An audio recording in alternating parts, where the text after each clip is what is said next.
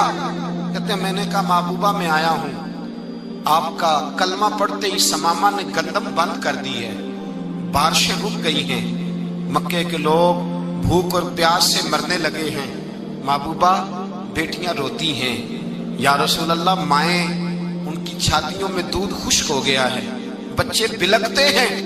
ابو سفیان کہتے ہیں میں دشمن تھا، سارے مکے کے لوگ دشمنی کرتے تھے، لیکن جب میں نے یہ لفظ کہے نا اچانک میری نظر اٹھی تو مصطفیٰ کریم کی تو آنکھیں آنسو برسا رہی۔ کہتے میری بات بھی مکمل نہ ہوئی، حضور نے پہلے رکا منگوایا، سمامہ کے نام فرمایا پہلے تو انہیں غلہ اپنی مرضی سے دیتا تھا، اب تیرے نبی کا حکم ہے کہ پہلے سے بڑھ کر تو انہیں غلہ دینا ہے۔ اور پھر میرے مصطفیٰ نے ہاتھ اٹھائے۔ اور بھائی مشکل ہوتا ہے، مشکل ہوتا ہے، سگے بھائی کے لیے لوگ دعا نہیں کرتے، کہتے میرا شریکہ ہے، ساس بہو کے لیے بہو ساس کے لیے دعا نہیں مانگتی، کہتے اختلاف ہے، لوگ لوگوں کی زندگی نہیں مانگتے، بیماری میں شفا نہیں مانگتے۔ ابو سفیان کہتے ہیں آمنہ کے لال تیرے قربان جاؤں۔ حضور نے ہاتھ اٹھائے اور کہا اے اللہ مکے کی سنگلاخ پہاڑیوں پہ بارش برسا، اے اللہ کھیتیاں ہری کر دے، اے اللہ ماؤں کی چھاتیوں میں دودھ بھر دے، اللہ عورتوں کو تازگی دے دے، بچوں کو رانائی دے دے، پھلوں پھولوں کو تازگی دے دے۔ ابو سفیان کہتے پہلے حضور رو رہے تھے اور جب نبی پاک کی دعا دیکھی تو میں نے رونا شروع کر دیا، میں نے رونا شروع کر دیا۔ کہتے واپس آیا تو وہ احساس کہ یار یہ میں کس شخص سے مل کے آیا ہوں، یہ کس قسم کے آدمی سے مل کے آیا ہوں، یہ کیسا رنگ ہے، یہ کس قسم کا انداز ہے کہ جس کو میں پتھر مارتا رہا وہ میرے لیے دعائیں لے کے بیٹھا ہوا ہے، جس کو ساری زندگی ستایا ہے وہ میرے بچے کے لیے روتا ہے، میری بیٹی کے لیے اس کی آنکھ میں آنسو ہیں، وہ ہمارے لیے تڑپ رہے ہیں۔ میرے بھائیوں ابو سفیان کہتے ہیں پھر دوسرا جلوہ میں نے تب دیکھا جب حضور مکے آئے، اور میں تو آخر تک لڑنے آیا تھا نا حدیبیہ تک۔ کہتے ہیں جب رسول پاک مکے آئے اور حضور نے اعلان معافی کیا تو بنتا تو یہ تھا کہ مجھے سزا ملتی، لیکن میرے مصطفیٰ کریم نے فرمایا جو ابو سفیان کے گھر میں چلا جائے گا میں اسے معاف کر دوں گا۔ کہتے ہیں میں نے کہا یہ میرے لیے کس قسم کی سزا تجویز کی ہے کہ میں عمر بھر دشمنی کرتا رہا اور یہاں رنگ عجیب ہے۔ حضور نے میرے لیے ہی اعزاز لکھ دیا، فرمایا جو ابو سفیان کی حویلی میں داخل ہو گیا میں نے معاف کیا۔ ابو سفیان کہتے ہیں پتہ نہیں کتنے پردے تھے جو اٹھ گئے، پتہ نہیں کتنی منزلیں تھیں جو طے ہو گئی، پتہ نہیں کتنے جلوے تھے جن کا نظارہ ہو گیا، اور میں نے غور سے چہرہ دیکھا تو میری آنکھوں سے پٹی اتر گئی اور مجھے عبداللہ کے یتیم بیٹے کے پیچھے محمد الرسول اللہ کے جلوے نظر آنے شروع ہو گئے۔ اخلاقی قدریں جب موجود رہتی، یہاں تو لوگ مرے ہوئے شخص کو مارتے ہیں، یہاں تو سڑک پر کتنی گراوٹ ہے اور کتنا گر گیا ہے اخلاق ان لوگوں کا، ایکسیڈنٹ ہو گیا ہے، ٹرین کی پٹری سے اتر گئی ہے، چیخو پکار ہے، آہیں ہیں، تڑپنا ہے، رونا ہے، سسکیاں ہے، ماں کا بازو کٹا ہے پر وہ چیختی ہے ذرا میرے بیٹے کا پتہ کرو، باپ کی آنکھوں میں ریت پڑ گئی ہے پر وہ تڑپتا ہو میرا بیٹا تھا، چیخو پکار ہو رہی ہے، پر ظلم ہے اس قوم کا کہ جو بچانے والے آئے ہیں وہ پہلے آتے ہی ان کی جیبیں ٹٹول رہے ہیں، ان کے بٹوے دیکھ رہے ہیں، گری ہوئی عورتوں کے، یہ آپ اٹھا کر دیکھیے اخبارات، عورتوں کے گری ہوئی عورتوں کے کانوں سے بالیاں نوچی گئی اور ان کے کان تک کٹ گئے۔ یہ اس قوم کا حال ہے۔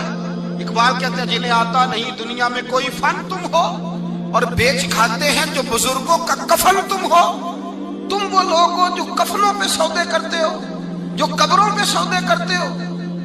لوگ تجارتیں کرتے ہیں، اخلاقی پستی کا یہ عالم کہ لوگ قبروں پہ سجدے کرتے ہیں، بیٹے بیچ کے دہیز خریدتے ہیں.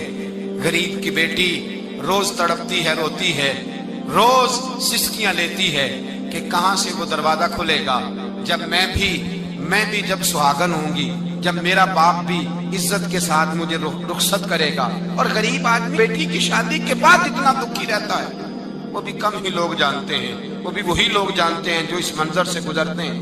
ہمارا اخلاقی معاملہ اس قدر زیادہ تباہی کا شکار ہے. میرے مصطفیٰ کریم سید عالم نور مجسم صلی اللہ علیہ وسلم جذبات کا خیال رکھتے، احساسات کا خیال رکھتے، تصورات کا.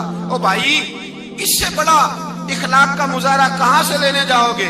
کہ آمنہ کے لال فرماتے ہیں میرا دل کرتا ہے نماز لمبی پڑھاؤں، نماز اللہ کی نماز، دل کرتا ہے لمبی نماز پڑھاؤں، میں لمبی لمبی صورتیں تلاوت کروں، میں کھل کے رب کریم کا قرآن پڑھوں، میں اللہ تبارک و تعالیٰ کے قرآن مجید کے ذائقوں میں کھو جاؤں. لیکن حضور فرماتے ہیں نماز میں کسی بچے کے رونے کی آواز آتی ہے، کسی بوڑھے کی ہائے کی آواز آتی ہے، کسی بیمار آدمی کی ہائے کی آواز آتی ہے. نبی پاک فرماتے ہیں میں اللہ کی نماز چھوٹی کر دیتا ہوں، اللہ کے بندوں کا خیال کرتا ہوں. میں رب کی نماز چھوٹی کر دیتا ہوں، رب کریم کے بندوں کا خیال کرتا ہوں. خدا کے بندے تو ہیں ہزاروں، بنوں میں پھرتے ہیں مارے مارے، میں اس کا بندہ بنوں گا جس کو خدا کے بندوں سے. میرے حبیب کریم سید عالم صلی اللہ علیہ وسلم نے فرمایا اللہ کریم نے بندے کو، مخلوق کو پیدا کرنے سے پہلے جو تحریر سب سے پہلے لکھی تھی نا، اللہ نے اپنے پاس جو جملے سب سے پہلے لکھے تھے بندے بنانے سے بھی پہلے، وہ فکرے یہ تھے کہ ان رحمتی سبقت اعلی غضبی. رب کریم نے لکھا تھا بے شک میری رحمت زیادہ ہے، میرا غضب زیادہ نہیں ہے.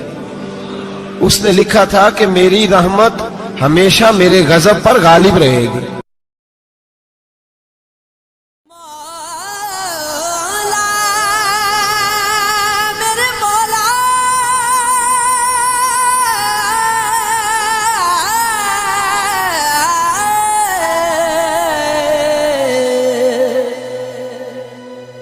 میری زندگی تو فراق ہے، میری زندگی تو فراق ہے،